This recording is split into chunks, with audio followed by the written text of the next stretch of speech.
আসসালামু আলাইকুম গাইজ, আশা করি সবাই ভালো আছে। আলহামদুলিল্লাহ আমি অনেক ভালো আছি। সো আজকের আমার এই ভিডিওটা কেবলমাত্র সেই সকল দুর্বল স্টুডেন্টদের জন্য যাদের একাডেমিক টাইমে কোনো প্রকার বেসিক ক্লিয়ার নাই। তারা এখন মনে করতেছে যে আগে একাডেমিক সব বেসিক ক্লিয়ার করে এসে দেন তারা কোয়েশ্চেন ব্যাংক সলভ করা বা অ্যাডমিশনের যে সকল প্রিপারেশন প্রয়োজন হয় সেগুলো করবে।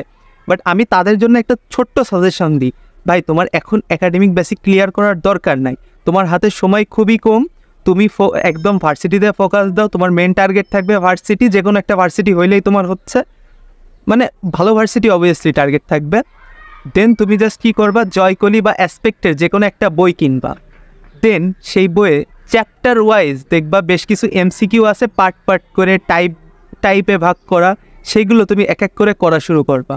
আর শুধু কোয়েশ্চেন করলে হবে না, কোয়েশ্চেনের নিচে দেখবা কিছু রিলেটেড টপিক আর ওর ব্যাখ্যা দেওয়া থাকে। এইগুলো মানে ধীরে ধীরে পড়ে বুঝে বুঝে মাথার মধ্যে গেঁথে ফেলাই দিবা।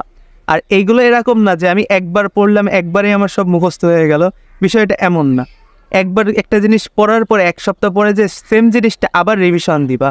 আর তোমরা যারা এরকম দুর্বল স্টুডেন্ট আসো, যাদের একাডেমিকে বেসিক ক্লিয়ার নাই, তাদের ক্ষেত্রে আরেকটা জিনিস ইম্পর্টেন্ট, সেটা হচ্ছে একাধিক বই ভুল করেও ঘাটতে যাওয়া না। কেননা তুমি যদি একবারে অ্যাসপেক্ট ফিজিক্স কেনো, জয়কলি কেনো, রয়্যাল কেনো, আরও অনেক অনেক বই টই কিনে তুমি একবারে সব মাখামাখি না করে যে কোনো একটা বই তুমি যদি 2বার বা 3বার শেষ করে ফেলো, বিশ্বাস করো অ্যাডমিশনে তোমাকে ফিজিক্সে কেউ ঠেকাতে পারবে না। কারণ ওরা নতুন আর কি কোয়েশ্চেন করবে বলো?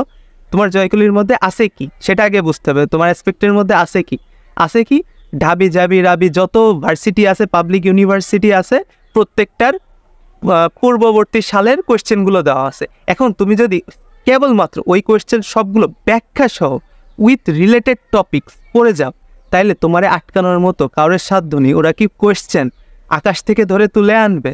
তা তো আনতে পারবে না, তাই না?